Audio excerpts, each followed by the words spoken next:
Fear him who after he had killed has power to cast into hell. Yes, I say to you, fear him.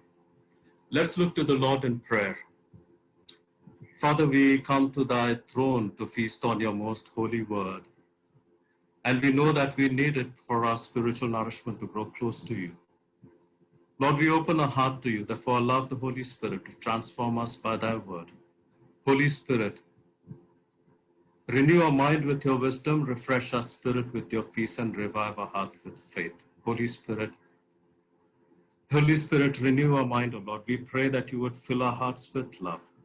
Cleanse our hearts, O Lord, we pray, and fill our hearts with your love. Holy Spirit, rest upon us. Holy Spirit, guide us. Holy Spirit, possess us. In the name of the Father, the Son, and the Holy Spirit. Amen. I was reading this particular passage, and this passage speaks about Jesus speaking to the disciples about the coming persecution. Now remember, dear church, this is at the time when Jesus' movement is very, it's to the peak level we can see, where Jesus is healing the people, Jesus is healing the sick, he's raising the dead, and he's being known far and wide. And here comes a time when Jesus is forewarning the disciples about the coming persecution. Now the disciples would be wondering as how come Jesus is preaching about or giving lessons on coming persecution. But this was about the forewarning about what things would happen after the death and resurrection of Jesus Christ. And here we come to understand from the 3 points, that the 3 points that I found out. One is, the fear which Jesus mentions in verse number 4, where it says to fear about the people. Don't fear about the people. The second fear is the fear that Jesus is talking about the recognition. That means he gives an example about the sparrow. 5 sparrows are bought for 2 copper coins. And the third is about the fear of rejection, where Jesus is saying, if you reject me, I will reject you. Well, let's look at the 3 points which Jesus shares about through this particular message. The first point which I wanted to share is about the fear of the people. What will people say? This is what, the 3 points which I shared is commonly found or commonly experienced by people, even Christians. First is the fear of the people. What will people say? What will people say? I know one of my cousin who is still, they are missionary couples, and they got married. And after 1 year, they did not have any children. So the people were questioning, you're not having kids, what's happening? So that's what, the couple's parents were saying, look at what the people are saying. You don't have kids. So the people started to advise them, go to such fertility clinic, go to this place, go to that place. So that's how they used to move to different places, acting on the advice of the people around. And when they went to every fertility clinic, they did not find any success. Finally, they came to CMC. CMC is the place where you finally get the answer. And that's what the doctor said, sorry, nothing can be done, but you pray to God. And that's where this particular thought clicked on their mind of the missionary couple. They said we should have done this before rather than listening to the advice of the people.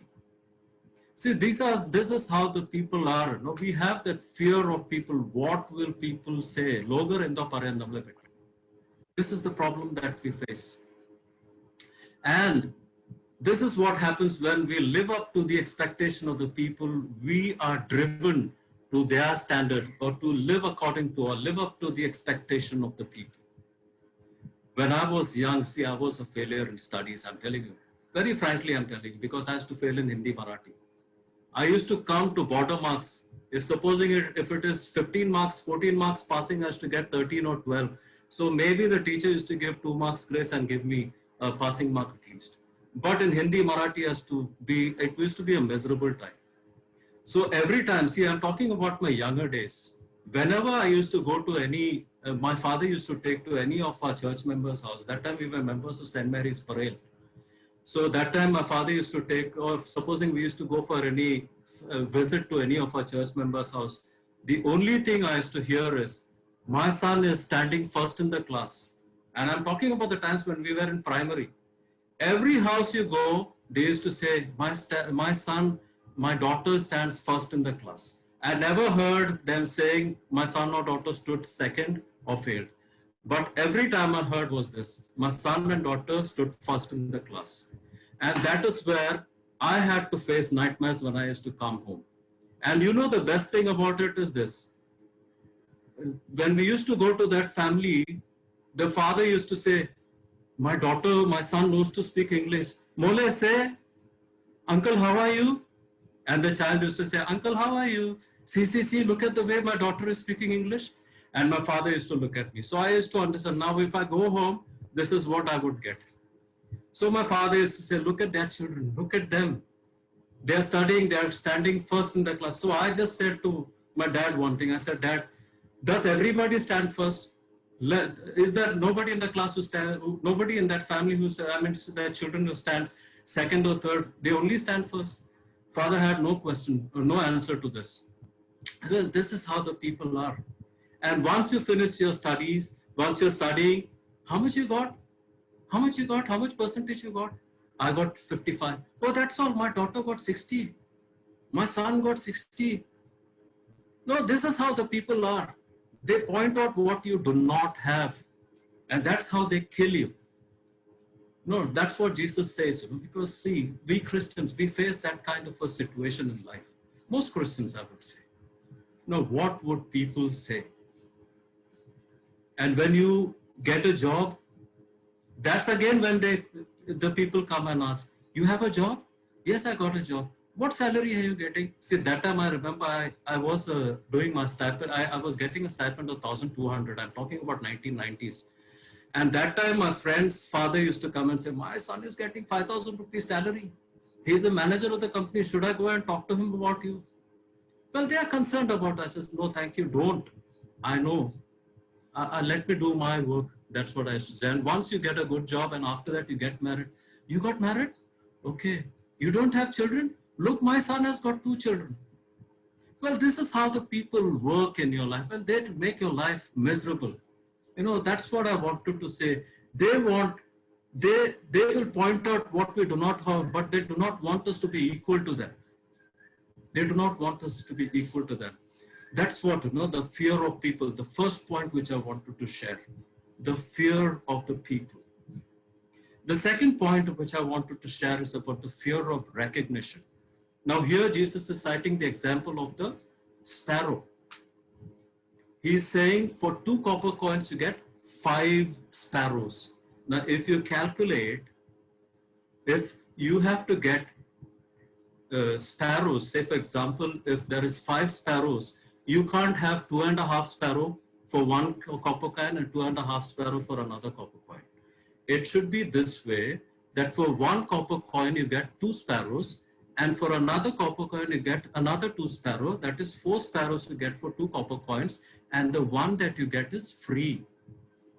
The extra one, the 5th one, is free, which means that God is saying even the 5th one that you get that does not have value, that is free, has of great value. That is where Jesus is trying to explain. See, one thing that, you know, we often find about, you know, our value, our recognition, how we, when we live according to the world, how people see us. Say, for example, I put it this way, a man would be having a stray dog and chain the stray dog and walk across the street. How many people would watch at him? How many people would watch a man walking with a stray dog? But if a person is holding a husky or a German shepherd, 10 people would look at him. And how do the people identify him? He is husky's owner. He is the German shepherd's owner. That's how people recognize. Well, that's how people recognize us according to the world. And that's how, you know, because most of the people, they tend to understand that we are confirmed according to the standard of the world. A recognition is what we need. Quite often, when I used to be compared with my cousin all the time, my cousin is an engineer by profession, and I was the only one who was a BCom graduate. So used to my father, not only my father's, but even my uncles used to make fun of me, saying, "Hey, you are just a BCom graduate. Look at him, he's an engineer. Look at him." Well, I'm telling you, this is how we used to be. And I used to feel so much low. I used to think that I'm a black sheep, good for nothing.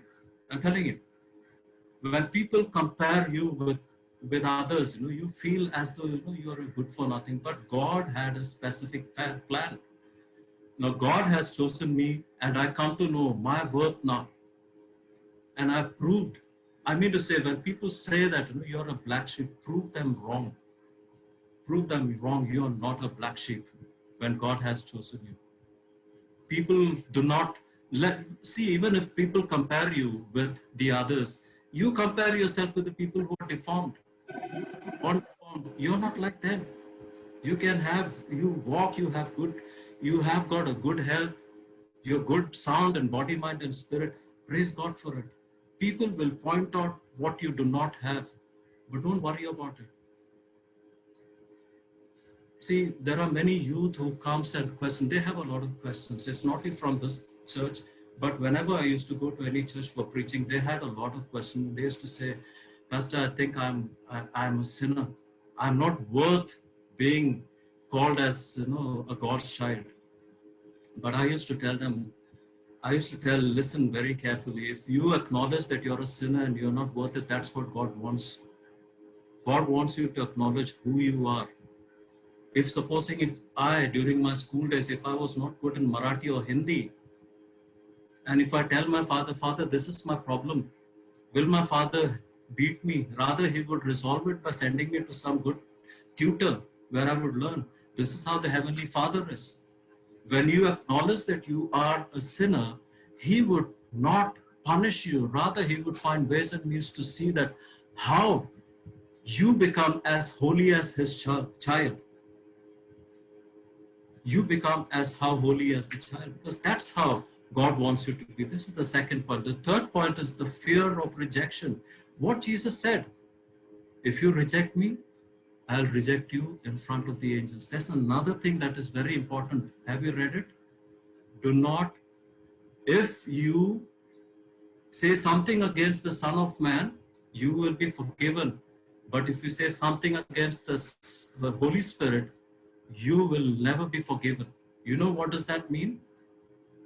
It is very commonly said, we hear it from our own Christian friends when they say, "I'm a devil's child, I'll be always like this." Never say that, because you have the Holy Spirit in you. And when you say that you're a devil's child, you are grieving the Holy Spirit. The Spirit of God is in you. That is what it means. Proudly, many people say, even Malayalis say, never say like that, please. That is grieving the Holy Spirit. You are having the Spirit of God in you. Never say like that. It's the biggest ever sin that you are committing. If you have said it, go on your knees and repent. Holy Spirit, I did not know about it. I would never say like this. Holy Spirit is in our heart and very sensitive. We have to be very careful. Talking about the fear of rejection. I learned one thing in my life, dear church, and I'm sharing my experiences, because what I come to know from the 3 points is all the experience that I shared, and it's commonly experienced by all the people who are listening today.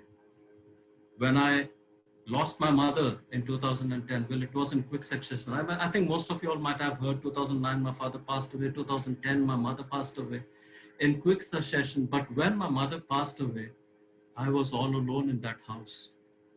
And I'm telling you, dear church, when you are going through unemployment, when you're going through adversity, when you're going through sickness and pain, even your best friend will never come to you. I give it to you in writing. Forget about relatives. Your best friends will never come to you. And even the best of the saints who says that I will be with that person, no. That person will never be around. There are congregation members who say, no, I'll stand by them. You don't stand by your friend, you stand by your own relatives, your own father and mother who are sick. Take care of them first. Then you take care of your friend. This is what I would like to say. Dear church, when I was struggling, I did not find anybody with me. The people whom I helped, they were far away from me. See, these are the people of the world. And this is the rejection that you might face in the coming days. Be prepared for it, because I've experienced it. And during that time, I'm telling you, the people who knew that I was going through a real bad phase, nobody stood by me at that time. I was all alone. I was all alone. I understand the fear of rejection at that very point in time. For me, I thought it was all the end, but God was starting a new beginning for me. I learned what is world. I learned how to live independently rather than depending on people. This is how the world is, I'm telling you. When you are going through pain and suffering, sickness, you name them, nobody wants you, dear church. But I only found one person, that is Jesus Christ. He was always with me. I could find the peace. When the dying thief confessed, Lord, remember me when you come back as king.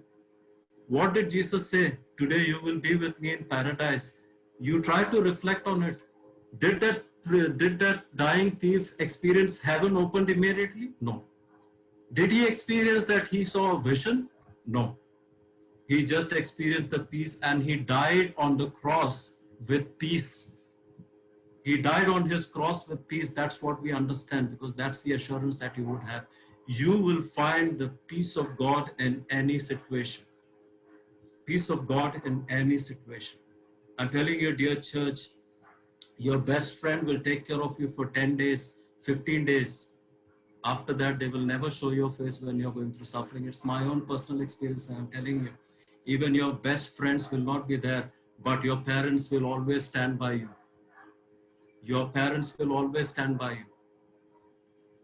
Not even your siblings will stand by you, but your parents will definitely stand by you, no matter what. Mark my words, dear church, as long as your parents are there, love them. I was reading, my wife was telling me about, why Kerala is blessed. You know why Kerala is blessed? And that was a report that was being given. Kerala is blessed because they take care of their parents. No other state does it. Honor your parents, dear church. As long as they are with you, you will know the importance of them. But once they are gone, you will really feel so lost. There will be nobody in this world who would need you. That is the fear of rejection you will face at that time. But I'm telling you, as Jesus has said, I have overcome this world, which means he has gone through rejection and loneliness in life. And that's what I would like to want you all to experience. And the people who say, you should have told me at the time when you were going through suffering. I'm telling you, dear church, these people who say I would have helped you during your time of suffering, they are the people who know everything that is happening, but they pretend as though they know nothing. I'm telling you, dear church, these are the ground realities which you need to know. Ground reality which you need to know. And when you have Christ on your side, I'm telling you, you will experience the greatest ever joy and the peace in every situation. The fear of people, don't fear the people, but you trust in Jesus. Do not fear about the recognition, because you are of great value in the sight of God. Do not fear rejection, because God is on your side. Hebrews chapter 13, 5 says, I will never leave you, neither forsake you. That's the promise of God. Claim that promise in every situation. Claim that promise of any situation. And I'm telling you, dear church, the world will never stand by you. World will never want you, but there will be only Jesus standing by you in every situation. I'm telling you, dear church, this probably would be my last sermon in English. I don't know, maybe. But I'm sorry that I couldn't give much to you all. It's all because, but I don't give that as an excuse. But wherever I had been, wherever church to whichever church I had been, I've done what I could do. But at least I'm really glad that the youth have questions and I can talk to them. I can relate to them in my situation. And this is what I want to tell you. Don't worry about what the people would say. People will be there to find fault in you. People will be there to see what you don't have. Don't listen to the world. You have the God, you have the word of God in front of you. Speak. The word of God speaks today. Whatever experience that I had is all through the word of God. I have experienced Christ so closely because I opened the book and I read the word every now and then. And that's where God speaks to me. Allow God to speak to you. I'm telling you, you will find the greatest ever peace. That's what the dying thief also experienced when Jesus spoke, today you will be with me in paradise. That was the word for the dying thief. When you confess to the Lord, God will definitely speak. Even Jesus, though he was in pain, he spoke to the dying thief. Why wouldn't God speak to us in our time of pain? Jesus forgot about his pain to give the assurance of paradise to a thief who is confessing. Why wouldn't he answer us? But the problem is we never go to him. We live on our substitutes. We want to live on substitutes. What is living on substitutes? When we go through kind of a strife or kind of a mental agony, the first thing we do is either watch some TV programs or maybe we go out for something, some movie, we go out for an outing. This is how we tend to do. We live on substitutes. Some people live on cigarettes, some people live on liquor, alcoholism, to get rid of their pain and this thing. That is living on substitutes. Don't live on substitutes. We have the word of God. It is very powerful. It is very powerful. The word of God is very powerful. It has the power to deliver. That's what it is mentioned in Romans chapter 1 verse 16. I'm not ashamed of the gospel. It is the power of God and salvation for everyone who believes. Listen carefully, dear church. The word of God speaks even now. 2041 years back, Jesus died, but his word still speaks. He's still alive in our midst. Why I'm saying is because I don't want you all to be puzzled in life. Nobody preaches about these things, I'm telling you. But I'm telling you because these are the ground realities. These are the truth that you need to know. I'm sorry, I spoke a lot. Dear church, I just want to end up with a short story. And this is a story about a boy who was celebrating his birthday in the US. And his father was in the army, in the US Army. And as usual, even for this birthday, he thought that his father would not be there. So he got a package. And in the package, he opened the package, he found another package in it. He opened that other package, again inside the package there was another package. He kept on opening it till he found a small parcel inside. And inside the parcel was a small chit. He opened the chit and he saw that it was written, surprise. So he was wondering, what surprise? My father is not here. What surprise? He is in the US Army. But when he turned back, he looked at his father standing behind. He jumped on his father. That was the biggest ever birthday gift he could ever get. I'm telling you, dear church, with this you need to learn one thing. When the world is nothing, see, look at the guy, the boy who was celebrating his birthday, there was nothingness, just a piece of paper, and he was having nothing in his, but when he turned around, he saw his father. That's how a heavenly father is. In our nothingness, we will find a heavenly Father standing behind us. All we have to say is, Lord, let me turn back and jump into your arms. This is what God promises to you and I. He is always there. Dear church, don't fear the world. There's a famous Hindi song which says, I do not know whether you heard it. It's an old time song which says, कुछ तो लोग कहेंगे, लोगों का काम है कहना, छोड़ो बेकार की बातें. Imagine the one, the lyricist who might have written this, he would have written his heart. He would have gone through that time which he has written it in song. कुछ तो लोग कहेंगे. People will say, let them say whatever they want to. Don't listen to the people. You do what you do. You do what you want to do. You continue with what you're doing, because if you listen to people, your aim, your capacity, the potential in you will be diverted. You will start to live according to the word, and it will be it will be a very difficult situation for you to come out of. It will be a complete disarray in your life, and you will be so disillusioned in your life. Dear church, we have the one God who is always there, who has chosen us even before the creation. He knows what is best for us. If you are in a situation where you're thinking what to do, just go on your knees. Say, Lord Jesus, open the right doors and close the wrong doors. Here I am. I'm in confusion. You just help me out. God will definitely answer. Dear church, I'm telling you, give time to read the Bible. Give time to meet God in worship. Adam and Eve, when they were in the Garden of Eden, they talked to God, that is prayer. They met God, which is worship. Do that, dear church. Every day you do that. And let the people say whatever they want to. See, an elephant, when it goes through the street, there are many dogs that bark at him, but it doesn't affect it. You be like that. I'm telling you, you will be successful in that. May God bless you.